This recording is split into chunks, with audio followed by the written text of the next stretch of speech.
يا جماعه انا باتشوكا، انا بشجع باتشوكا رسمي، بغض النظر بقى يكسب ما يكسبش، بس انا باتشوكا. مين هيكون معايا ويشجع باتشوكا؟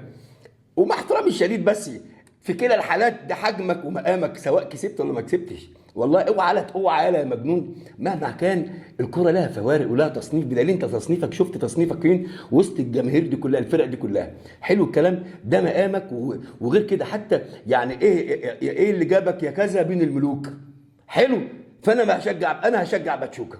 مين هيشجع معايا؟ اللي يشجع يقول لي هشجع باتشوكا، وربنا انا طلبت تيشيرت باتشوكا بس مش عارف منين.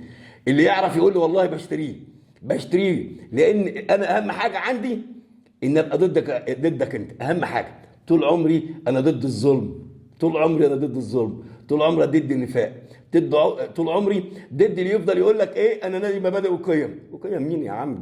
ده اتنين من المنتخب الاولمبي رفضت توديهم يا عم الوطنيه.